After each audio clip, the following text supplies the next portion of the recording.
And what is going on, everybody? Sports Scoop and Nathan Schivins, WPPJ 670 AM, Point Park's radio station. Second week of the Sports Scoop back on WPPJ this semester. Got a lot to get into, but not as much as in other weeks, because obviously there's no NFL right now.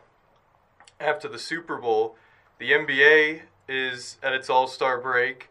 And I got to be honest with you, I did not watch much, if any of the All-Star festivities. But they're at their All-Star break. NHL is at their break for the Olympics. And baseball is just getting wound up here as spring training begins in the last couple weeks. So there's not too much actually to talk about relative to what we... the kind of content we normally have to discuss, but nonetheless, I'm going to find a way to blab for about an hour about various things. Going to talk a lot of Buccos here in this episode, this edition of the Sports Scoop. As always, thank you everyone who is tuning in and listening in. You are much appreciated, and I'm going to get right into it. Pittsburgh Pirates, a lot of optimism by fans for this 2026 Pirates team. I want to give a synopsis of this offseason. Now, it may not be over, but they might not be done. But let's kind of recap what the Pirates have done this offseason, because it's spring training. The Pirates in a week are playing a baseball game, right? A spring training game, but they're still playing a game. So let's kind of recap what the Pirates have done. They went out early. I guess December is early now, but they acquire Brandon Lau, Mason Montgomery, and Jake Mangum from the Tampa Bay Rays. They give up only Mike Burrows, and they give him to the Astros. That was a 3-team trade.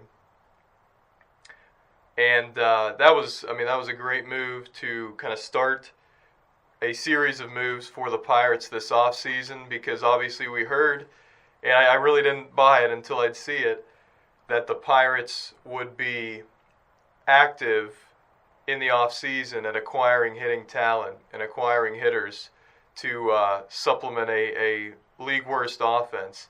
I was going to believe it when I see it, because last offseason there was a lot of pressure on Sheraton in this front office to do something, and they got Tommy Pham, they got Adam Frazier offensively.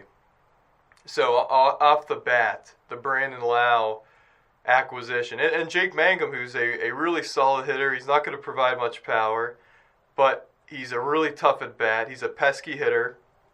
He's a guy with a lot of speed. He's a guy the Pirates, that's a prototypical Pittsburgh Pirates player that you'd like to have, ideally. And so you acquire Mangum, who I don't want to disrespect. I feel like nobody's really talking about him. He's going to play a lot for the Pirates this season. Not a lot of people are talking about him. He hit 290. He hit in the 290s this past season. I know it was 1 year, and he was a 28-year-old rookie. But don't sleep on Jake Mangum, that addition to the Pirates' defense especially, right? Because it's been much discussed, the Pirates' potential defensive outfield. It's not looking great. But you got a guy like Mangum. If it's a close game late, you bring him in as a defensive replacement, or he's starting the game and you don't got to do anything. Just keep him in, and you're going to be successful defensively, at least in whatever position he's playing, right? But the big name here obviously is Brandon Lau, a guy who had 31 homers last season, who has shown a lot of power when he has been healthy. Not the greatest defender again, but again, beggars can't be choosers here. If you're the Pirates, you just got to acquire hitting, no matter where you can find it, right? And at what price you're able to find it at. And I really don't care that Brandon Lau's not great defensively. Everybody's just making too much of a deal about the defensive liability this team might be. But last season it was pretty solid defensively at times, and it didn't get you anywhere, right? So I think this team's going to be fine. I don't think defense is going to lose them a bunch of games. It might lose them a couple here and there, and that's an issue. But you bring Jake Mangum in late, maybe he wins you or saves a game defensively. But Brandon Lau, incredible difference last season to this season at second base now. If he can stay healthy, and that's a big if, because he's only played over 110 games, I believe, twice in his career. And he's been around for a while. So that is a bit of a concern injury-wise. But you have Nick Gonzalez, right? You have some other options. And, I mean, Horwitz, I'm sure they would move to second or potentially if Brandon Lau were to go down, because you have O'Hearn who can play first. But the Pirates are going to need Lau to really produce this season to be a contender in the National League. Look, the National League obviously has behemoths. It has the Dodgers, and it has big clubs like Philadelphia, like the Cubs, like the Mets, who in Atlanta I think is going to be right back in contention this season. You look at what San Diego's been able to do, and I think the Giants are improved. There's a lot of good teams, and in the division, the Brewers are always, you think they're going to win 75, 76 games, and they win 96. It's incredible what the Brewers do. So it's going to be tough in the National League, but if the Pirates want to compete, they need guys like Brandon Lau to really produce and to stay healthy and to be a linchpin in this lineup. They also acquired Mason Montgomery in that trade. He's a left-handed reliever. A lot of upside. Can throw 100 from the left side. That's always very valuable for teams. The question will be for him, can he command his pitches? And I think it is a concern. He's walked a lot of batters. His ERA is pretty high in his major league career. But if the Pirates are able to somehow get his control under control and get him in the zone consistently, it's hard to hit 100 from the left side. We saw that with Aroldis Chapman for so many years. We saw him for his 1 year in Pittsburgh, how good he was when he was in the zone. It makes a huge difference. So I think he's somebody who's kind of slept on. If the Pirates can kind of fix those control issues with Montgomery, he could really be a high-end reliever for this team. And so you make that trade. You get 3 players that are going to be on your opening day roster. And you give up Mike Burrows, which we like Mike Burrows, certainly. And didn't want to let him go. But the Pirates did have that pitching depth. Now, you trade Oviedo, you trade Burrows. There's less of that now. And so now my concern is the Pirates not being able to get a veteran starting pitcher. I thought they should have been all in on Jose Quintana. Not all in, but if a pitcher signs with the Rockies, he doesn't have any other offers, right, at this stage. And I love the Rockies. I like the Nuggets. I'm a Denver fan. But it's just what it is at this point. It's a very hitter-friendly ballpark, to say the least, and the Rockies are going nowhere fast, and they have been for years. So the Pirates did not offer Quintana. I think I would have liked them to, but there's still some free agent starting pitchers, veterans out there. The Pirates love those lefties, particularly, which is why Quintana, you would have thought it would be a no-brainer if he was interested. But I think Tyler Anderson's still out there. There could be a reunion there again. He was solid with the Pirates for his 2/3 of the season with the Pirates before they traded him. But that'll be interesting. That rotation now. You got Skeens, you got Keller, you got Ashcraft, you got Chandler, and then it's was it Barco? Is it one of these other Harrington? I mean, they're saying Majinski might be a starter now again. I thought we learned from last season that wasn't going to be the correct course to go. But there are some concerns now, I think, with starting pitching depth. I do think the Pirates will still be looking for a starting pitcher of some kind, veteran out there. But that's where we stand right now in that regard. So the Pirates get those 3 players in that trade. They obviously sign Ryan O'Hearn, first baseman, designated hitter, outfielder now with the Pirates, to a multi-year deal, 2 years, $29 million. And that was just a little bit after the Brandon Lau trade, the trade that got those 3 players.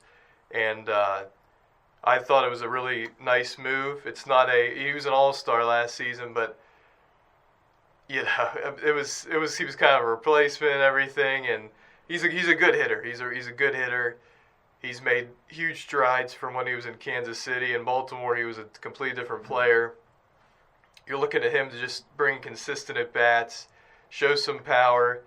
but especially with the doubles because it's hard to hit those homers at PNC Park. But from the left side, it'll be easier. But just providing that power a little bit to the Pirates will be very beneficial for the team in many games. So I think the Ryan O'Hearn addition, now he's going to be tasked to play a good, I think, right field. It looks like right field is going to be where Ryan O'Hearn will play. It was thought he was going to be the DH, but obviously they brought in Marcell Ozuna, which I'm going to get to more in depth here in a bit.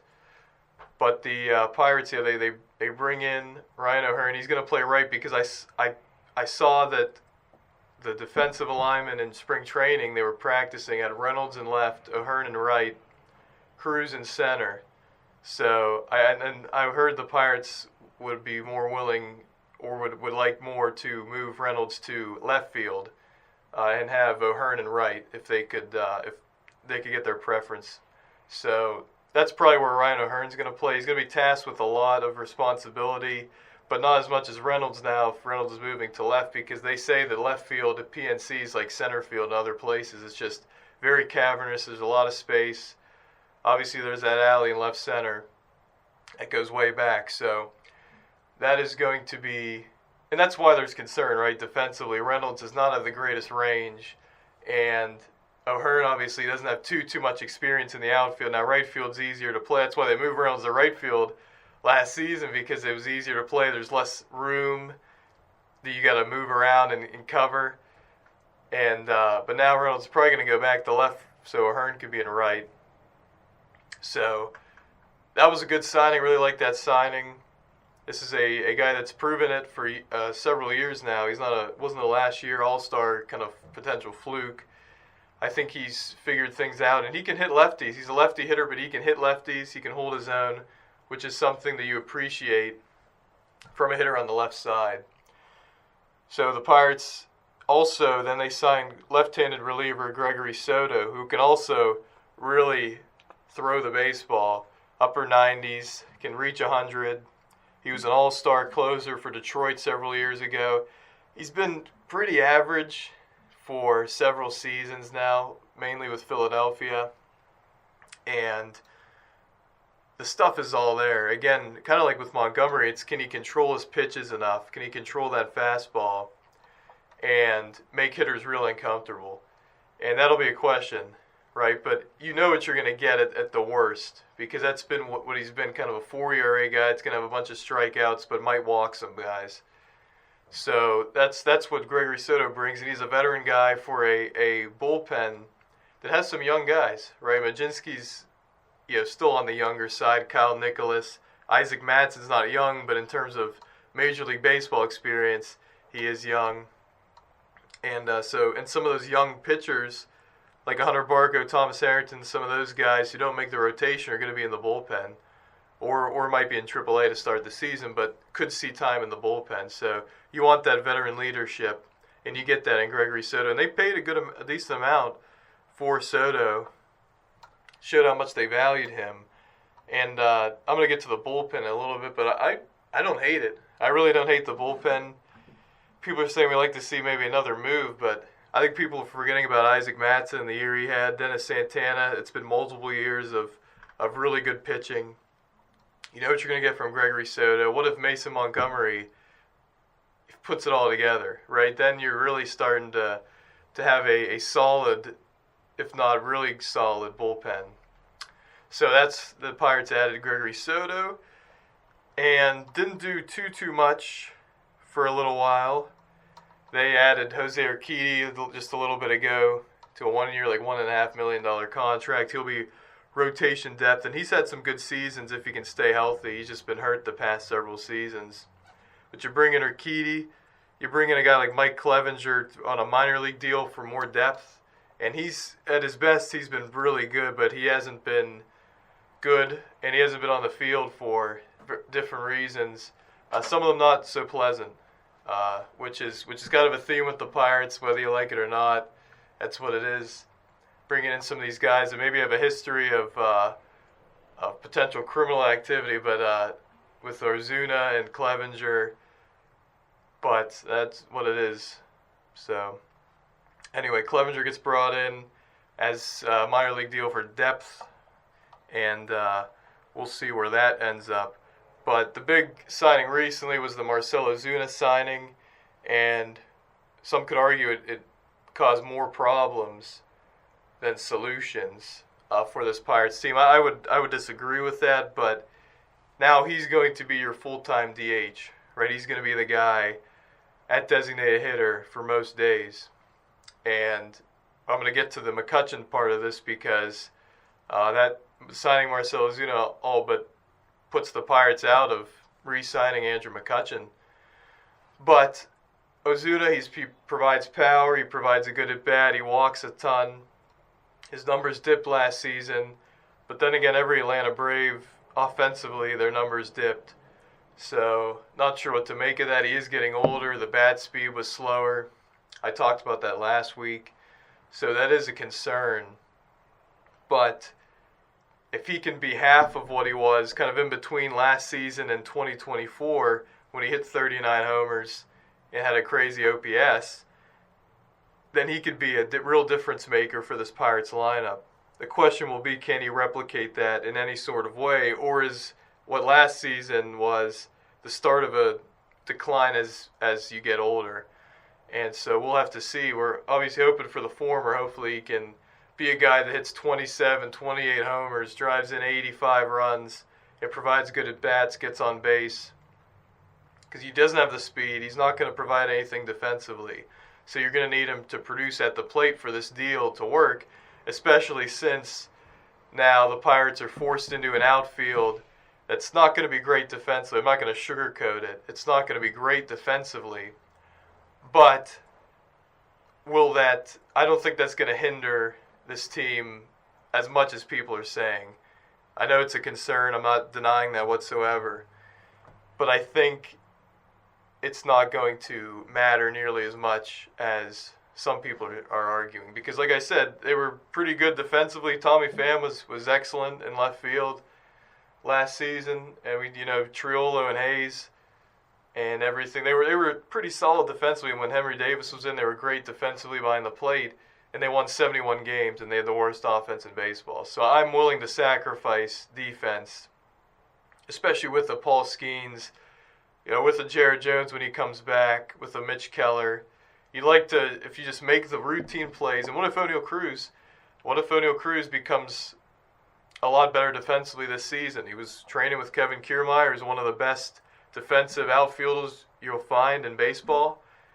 And he was training with them, and I think for O'Neal Cruz, a lot of it's mental. I just think sometimes, he gets down on himself and then he doesn't make a play or something like that. And I just think if you could teach that and get that out of a player like O'Neal Cruz, the sky's the limit. I mean, especially offensively with his prodigious power and home run potential and his speed and everything like that, but also defensively because he has that top-end speed. He could get to many fly balls that a lot of fielders can't. And he showed a little bit of that last season. He wasn't terrible defensively. He just took plays off, and you can't do that when you're hitting 200 and have a sub-700 OPS. So this will be a big year for O'Neal Cruz, offensively and defensively. And, I'm going to take a break here in a second. I'm going to talk about just the team overall other than the signings and what I think this team could be this season. But the Pirates are going to need a lot from O'Neal Cruz, a lot from Brian Reynolds offensively. I know we talk about these additions that I'm naming that'll be very important for the lineup, but it's not going to matter if O'Neal Cruz and Brian Reynolds don't improve on their 2025 seasons. They're the people that were here before. They've been here, and Reynolds got a lot of money from the Pirates, and in Cruz a lot has been made, and the tools and everything. So there's going to be a lot of pressure on both of them. But now there's more in the lineup, in front of them, behind them, where there might be less pressure from a hitting standpoint and maybe better pitches faced. So that'll be interesting to see. But we're going to take a break here. Coming up on the other side, I'm just going to give an outlook for this Pittsburgh Pirates team in 2026. Can they win this division? Can they make the playoffs? I mean, let's start with that. Can they make the playoffs? But it would be awesome if they won the division too. They haven't won the NL Central ever. So could they do that as well? We're going to talk about that, all that and more on the other side. Sports Scuba Nathan Schivins, WPPJ 670 AM. And welcome back to the Sports Scuba Nathan Schivins, WPPJ 670 AM, Point Park's radio station. Want to, like I said, talk further about the Pirates and their outlook for 2026, because there's a lot of optimism, a lot of cautious optimism. If you're a Pirates fan, you most likely have the cautious optimism, because we've been burned by this team, by this franchise many times before. But this is undoubtedly the best team of the Cherington era. It's not saying much. They haven't finished close to 500 under Ben Cherington, which is another thing in and of itself. But can this team in the National League, like I mentioned, there's some big boys, and there's some really, really competitive ball clubs, a lot of them. There's not really you can name probably 3 teams that aren't going to compete in the National League this season. There's going to be a lot of depth in the National League, a lot of competitive teams. So can the Pirates make the playoffs in 2026? I think they can. I would love to see them upgrade at third base still. They are in discussion. They were in discussion last week with Isak Paredes, but that was before they signed Marcell Ozuna. So it looks like that Paredes potential trade is gone by the wayside, which is unfortunate, because I think Isak Paredes would be a perfect guy to put at third base and produce for your team. He's not one of the greatest third basemen, but he is a above-average hitter who has power. And that would put Jared Chirola in a much more favorable position for him and for the team as a super utility guy who could play third, who can play short, who could play first, or wherever, honestly. That's why he's so versatile and important for this team, Jared Chirola, even when he's not producing offensively. But now they've been linked to Brett Beatty, Mark Vientos, but now with the Mets, Lindor got hurt. So it looks like they really need Beatty and Vientos to keep them, because they did have a surplus at third. But now they're going to put Bichette at short, and they're going to have Beatty or Vientos at third. So that kind of took the Pirates out of the running there. And I think the Mets were looking for a quote-unquote haul of prospects or players, I don't know. But now there's names like Emmanuel Rivera and Casey Schmidt. Casey Schmidt, who is the backup to Matt Chapman. Obviously, the Giants would be willing to move off of him. Kobe Mayo with the Orioles. Ryan Mountcastle, who is primarily a first baseman but can play third. The Orioles are looking to move both of them. These are not the most inspiring of options. If you look at Casey Schmidt's numbers, they're very comparable to Jared Chirola in his career. Schmidt hits a little more power, but Chirola is the much better defensive player, and Schmidt's a career .228 hitter, and Chirola is like .230, right? So they're very similar players, and so I would be fine with the Casey Schmidt addition, but it's a depth move, right? Because I don't think Schmidt should start over Chirola, because I think Chirola is a better defender, and I think Chirola, in a lineup with more power, you can get away with less power and better defense. So I would be fine with that, but don't tell me you're upgrading the offense. I feel like Casey Schmidt's a league average to below league average hitter. That's what he's shown in his career so far. So I wouldn't be opposed to that, right? Because I was talking with people and they were like, sounds like you're opposed. I wouldn't be opposed to it, but don't tell me it's an upgrade offensively. If you look at their numbers, now maybe Casey Schmidt could grow into it, but Jared Chirola's only been in the league a few years too, right? They've both been in the league a few years, so you could make that same argument for Chirola. So, and Emmanuel Rivera's bounced around everywhere. He's been with Kansas City, he's been with Arizona, he's been with Baltimore, and he keeps getting DFA'd. And I just don't think he's another depth option, and he's a guy that Chirola should definitely 1,000% start over. And as for Kobe Mayo, he was a former top prospect, but he hasn't hit in the big leagues. Who knows Mountcastle's been a first baseman for a while. He was hurt a lot last couple seasons. It's just not the most inspiring options at this point. So I'm going to assume that the Pirates at third are going to roll with Triolo, and then remember Emmanuel Valdez is still there. I would choose him. I like Emmanuel Valdez. He was good when he was healthy last season. He got hurt in May. He provided a spark to the Pirates in April, and I think he could play third. I think Triolo and Valdez at third, and there's Nick York. I think that's fine. I just don't think it's for a third base position. I don't think it's great. I think it's definitely below average. But I just think adding an Emmanuel Rivera or a Kobe Mayo doesn't do much to add to the position.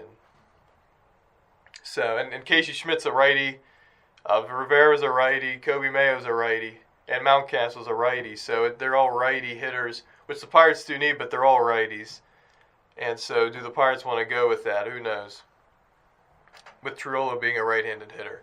So that's the first thing, third base. The next question, obviously, is will Connor Griffin be the starting shortstop for the Pirates on opening day? And Jason Mackey of the Post-Gazette, Kevin Gorman of the Trib, they've been saying as recently as a few days ago that they would say, and Noah Hiles, he said, as of now, it's looking like, more likely than not, that Griffin will be the opening day shortstop. And that's crazy to think about. One, because of the franchise in question, and two, because he's 19 years old and he played only, 20-something games at Double-A Altoona. He hasn't even played in Triple-A. And so, but he is incredible. The raw talent, the power, the speed, the fielding. He's a really good defender too. He prides himself in his defense. He's a five-tool player. He's one of those five-tool players. He's the number one prospect in baseball. He is somebody that I would extend today. I would extend him yesterday, really, but I would extend him today because he's only going to get more expensive. If you think he is the number one prospect in baseball, like everybody's making him out to be and has listed him as, then I would sign him right now, or else you're not going to ever sign him. That's the same thing with Skeens. You waited, maybe Skeens wouldn't have signed, who knows? But now there's no chance the Pirates can sign Skeens unless he gives the Pirates an incredibly heavy discount in free agency. So I would sign Connor Griffin right now to a 8-year, $140 million deal. That's kind of the number Jackson Churio got. Somewhere in that range, it would blow past the Pirates' all-time record for money given to a player. But are you all in or are you not? Right? They say they're all in on this season and the seasons to come. Connor Griffin is going to be a big part of that. And if you want sustained success and not have just a 3 or 4 year run this decade and then be completely irrelevant for a decade after that, you need guys like Connor Griffin to be here long term.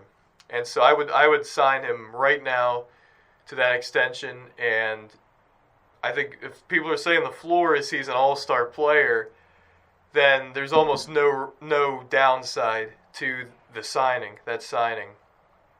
As for should he start as the opening day shortstop for the Pirates in 2026, it's a hard question. It's something I've grappled with here for a while because in one sense I would like to see him in AAA, and because it's a big jump from AAA to the big leagues. It's a huge jump from AA to the big leagues. I mean, it's a crazy difference. And I think for Griffin now, he's dominated every level, right? But you would like to see him in AAA, at least for a little bit. But in another sense, if that left side of the infield is going to be Gonzalez and Triolo, to me, that's not a playoff team if those two are for the whole season. So I can see both sides. If the Pirates end up making him the opening day shortstop, I won't be against it whatsoever. I'll be very happy because it means they believe in him. It means he's close to already what everyone has made him out to be as a superstar. And it provides serious momentum going into opening day.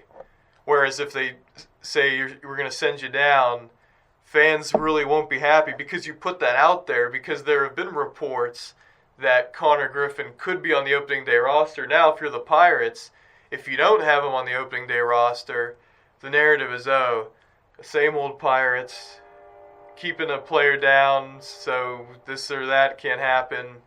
And now look, we're 10-20 in April, and we're already out of the playoff conversation in April, right? So the Pirates are in a tough position, and from what these insiders close to the team are saying, he's more likely than not to be on the opening day roster, and he would be the opening day shortstop. I mean, I love Nick Gonzalez, but he's a league average hitter and not a good defender at second. I can't imagine his defense at short when he hasn't played there in years.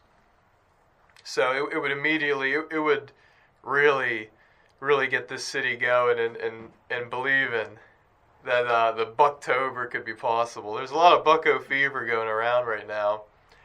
I said on the podcast that I host, the We Are Family Pittsburgh Sports Podcast, by the way, our last episode, episode 64, we had 93.7 The Fan, PM team co-host, the great Andrew Filipponi on. It was a great episode, great conversation.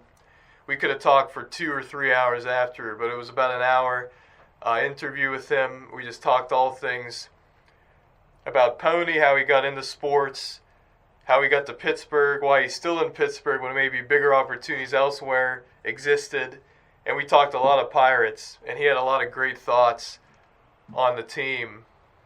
And he made that point that the Pirates are in a tough position now because you've put it out there that maybe he will be on the opening day roster. If you don't say anything, or you say, we're not sure at this point, but we want him to get at bats or something like that, then it's like, oh, they're probably going to have him in AAA, and they're not really entertaining that at this point. Or yeah, you could say, we're not entertaining that at this point, right? Then you're like, okay, you don't put that expectation out there to fans that Griffin could be on the opening day roster. So it's very interesting. But back to what I was saying about Pony, we predicted kind of how many games we thought the Pirates would win. And me and Peyton said about 80, 82. I said 82 and 80 or 83 wins, something like that. Now, I said that last season they won 71 games, and it was a disaster. So take my predictions with a grain of salt. But I think a lot of people had the Pirates doing better last season. But Pony, I mean, Jake Bell said 84 wins. Pony said 85. He's a little higher on the Pirates. So, hey, I'm all for that. I still, 85 wins, does that get you in the playoffs in the National League? I don't know. You'd feel a lot more comfortable at 87 or 88 wins, just because you know the Dodgers are going to win a bunch of games. You figure Chicago getting Bregman, they don't have Tucker, but they get Bregman, they get Edward Cabrera. You figure they're going to be right up there in the upper 80s. I think San Diego is going to be good. I think San Francisco, can they finally get out of that mediocrity and win upper 80s kind of games? I think the Phillies are going to be up there. I think Atlanta's going to be up there. I think the Mets could and should be up there. So it's going to be interesting to see where everything ends up in the National League and where that last playoff spot, the line of demarcation in the National League will be. Will it be at maybe 84, 85, which the Pirates would much prefer, or will it be 87, 88, 89 wins, where a lot of things are going to have to go right for the Pirates to be successful? So I think I don't think they make the playoffs this season. That's my opinion. I wouldn't be surprised at all if they do make the playoffs, but I need to, like with this offseason, I need to believe it. I need to see it to believe it. I need to see the Pirates break out of this 10-year rut to believe it at this point. I think they could have done a little more still offensively. I mean, this was the worst by far offense in baseball. By far the least amount of power. Their average was terrible. Their on-base was bad. Everything was bad, right? So you add 3 hitters that are going to be in your starting lineup, Hearn, Lau, and Ozuna. You add Garcia. I didn't even talk about Garcia. And you add Mangum for really good depth. and you add a little bit of depth to this rotation. But you're asking a lot from this rotation, from this bullpen still, for this team to be a playoff team. So I think expectations should be where I have it around 500, maybe a little better. But fans will not be rah-rah if this team is 500 and they miss the playoffs by 4 or 5 games. The fan base wants this team to make the playoffs this season right now.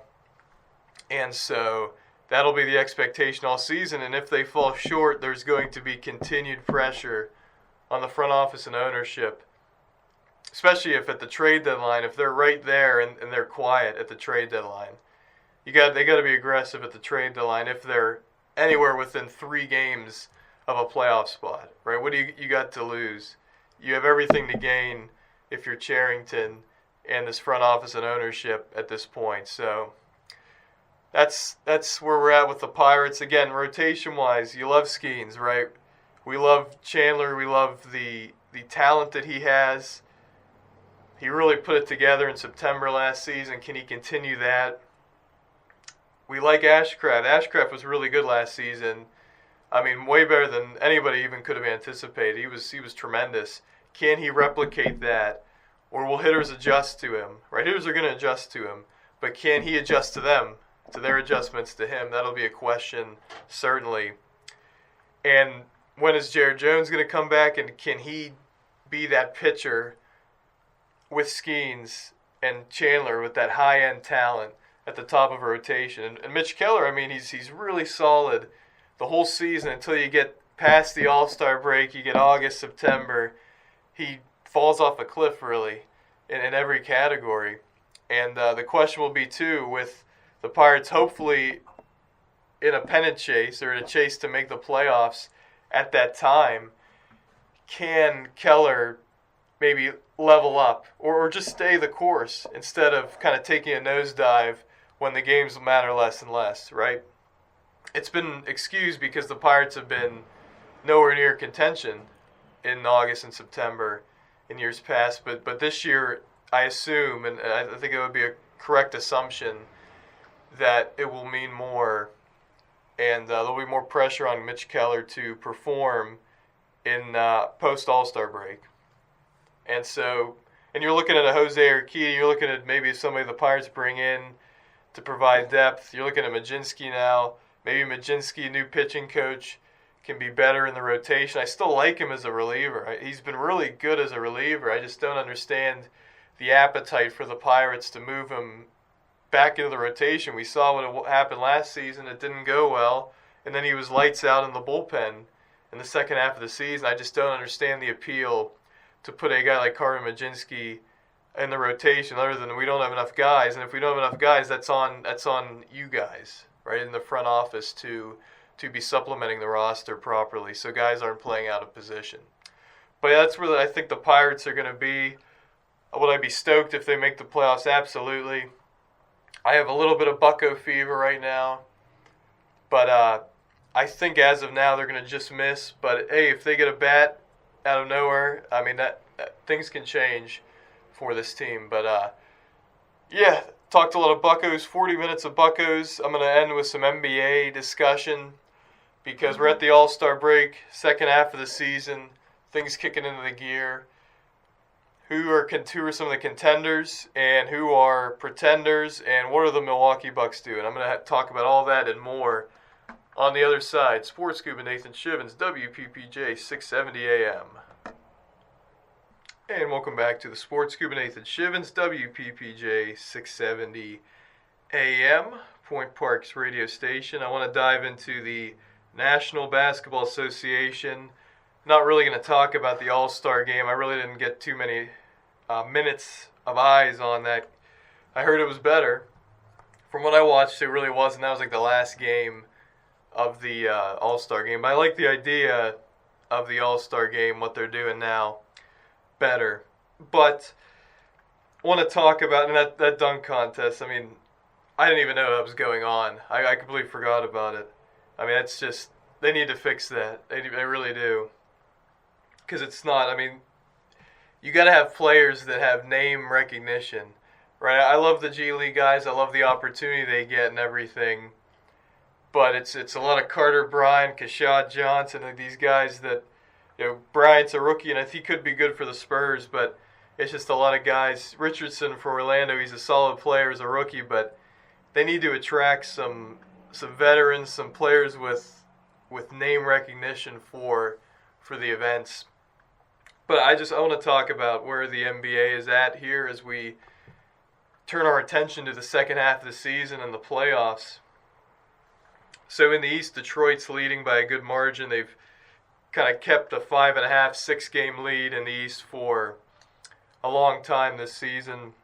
They've been really good defensively this season. Cade Cunningham's been great. Jalen Duren's been great. He was in the All-Star game. And they just got a bunch of scrappy guys who they bring in Javonte Green this offseason. Nobody really thought much of it, and he's been really good as kind of a 3-and-D player. They just got a lot of solid players. You added Duncan Robinson, who can shoot the three. And Denise Jenkins, he's been really good for that team. So they have a lot of contributors. The question is, are they built for the playoffs? I'm not quite sure yet. They had a great showing against New York last season. But can they do it again? And do they have that star power that you really need in the playoffs? Can a Duren step up in the playoffs? Can some of these other guys step up? Can Thompson step up in the playoffs for the Detroit Pistons to be successful? That'll be the question, because obviously they were way ahead of schedule last season. Right, the year prior, they brought in Monty Williams, paid him a ton of money, and they were one of the worst teams in NBA history, and they were a complete embarrassment. J.B. Bickerstaff comes in 1 year and completely revitalizes that franchise. And even at their best since 2010, I mean, they've been a first-round exit kind of team. And they lost in the first round last season, but I don't think that will be the case this season with Detroit, because they're going to be the 1 seed in all likelihood, and they're going to play a Miami or a Charlotte or an Orlando, I'm going to get to Orlando. They have been one of my bigger disappointments in the NBA this season. But Detroit, I love watching them, love how tough they play, how hard they play. J.B. Bickerstaff, can he get this team over the hump? As a coach as well, that was the thing in Cleveland. The Cavs moved on from Bickerstaff because they wanted to take that next step in the playoffs. And so this is a great opportunity for Bickerstaff to show what he's made of as a coach and that he can take a team to the next level. Boston, what a job by Boston. You look at kind of two sides of the coin with teams that lose their star player for the season before the season starts, the Boston Celtics and the Indiana Pacers. The Pacers lose Halliburton. Celtics lose Jason Tatum. Tatum actually might come back in the playoffs, they're saying. I don't know if I would rush that, because I don't think this team with a 80% Jason Tatum is good enough to win this season.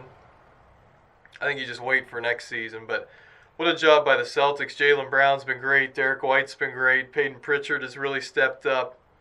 Keita and Garza have been pretty solid at the 5 spot. And now they bring in Nikola Vucevic.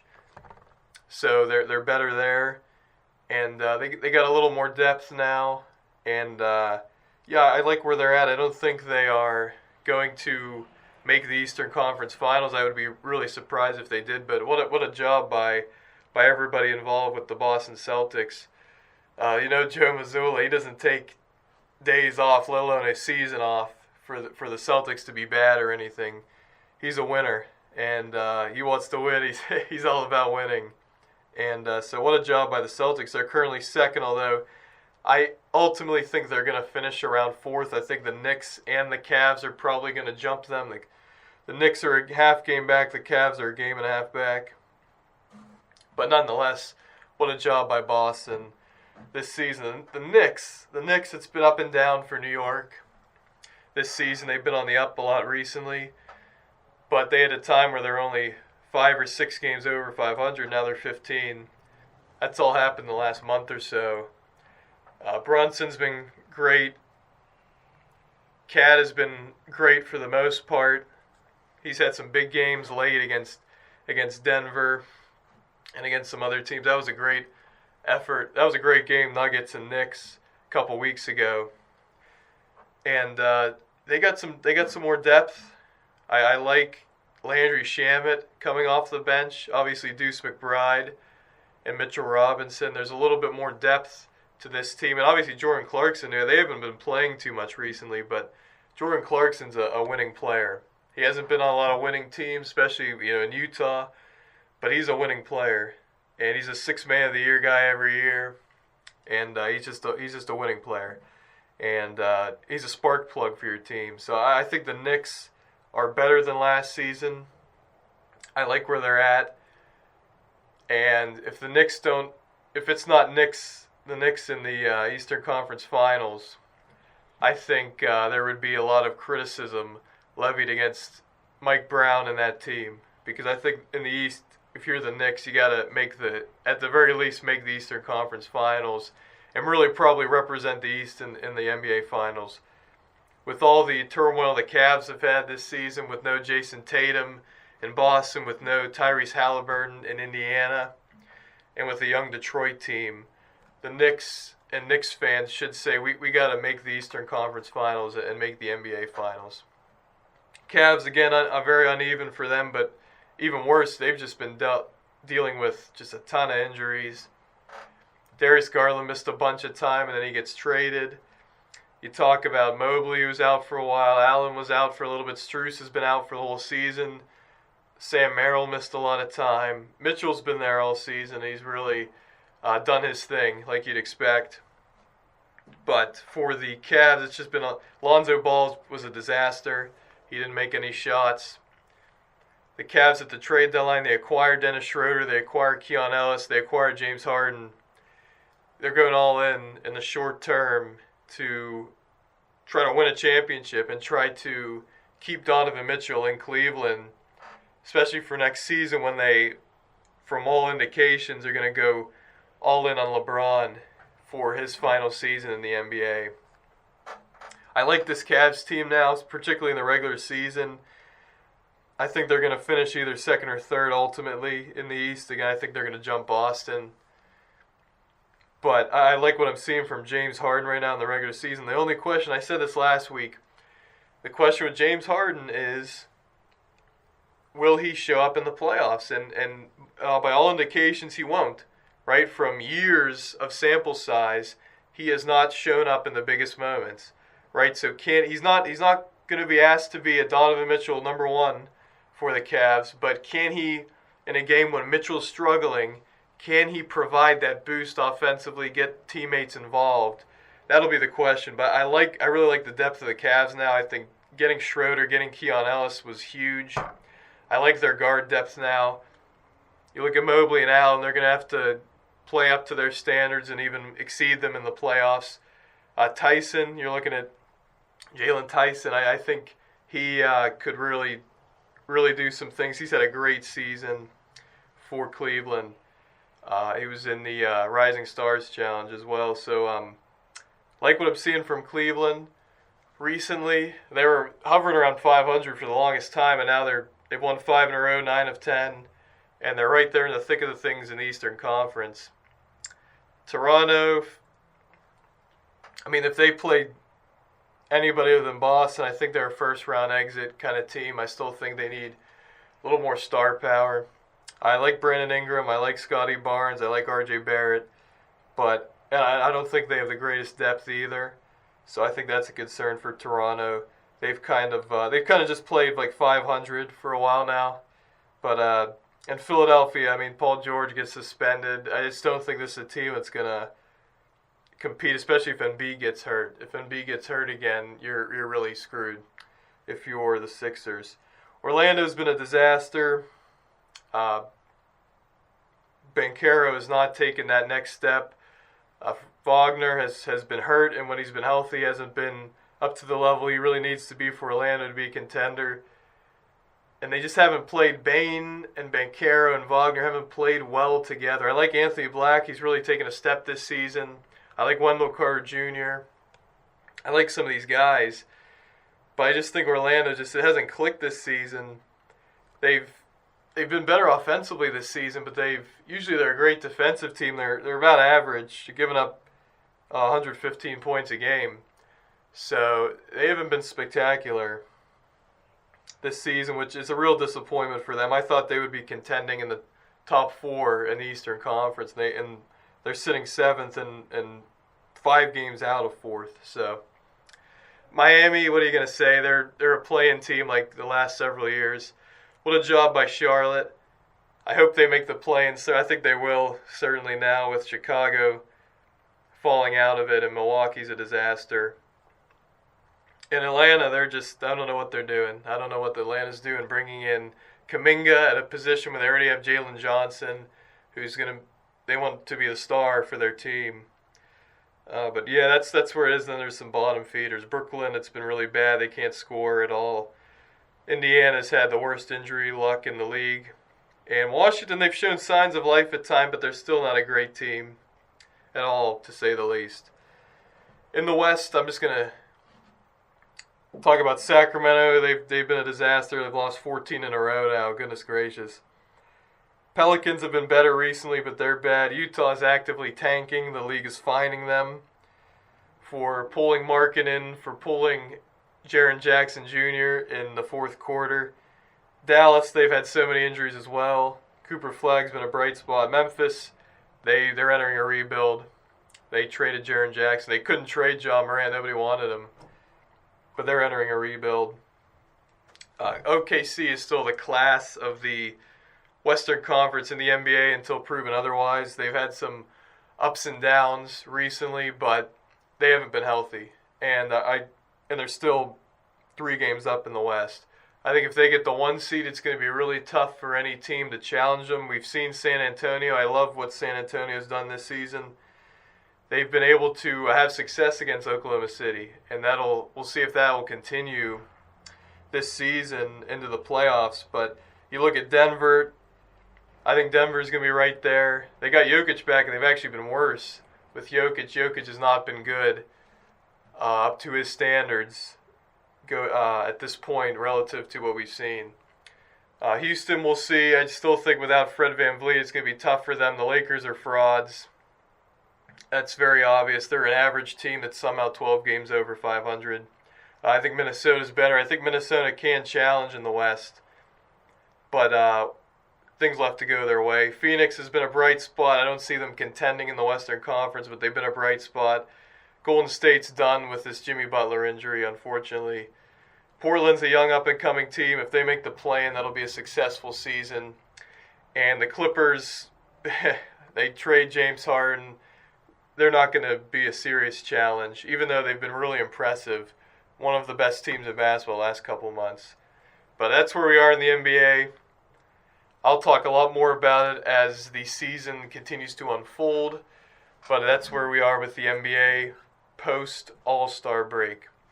And that's going to do it for this edition of the Sports Scoop. I got to get to class. Thank you, everybody, for tuning in. Make sure you subscribe to my YouTube channel if you missed any of my radio shows. I got them on YouTube. Subscribe to the podcast I'm a part of, We Are Family Pittsburgh Sports Podcast. We obviously brought on Filipponi this week. Check that out if you're able. And, hope everybody has a great Monday and start to their week. Sports Scuba, Nathan Schivins, WPPJ, 670 AM.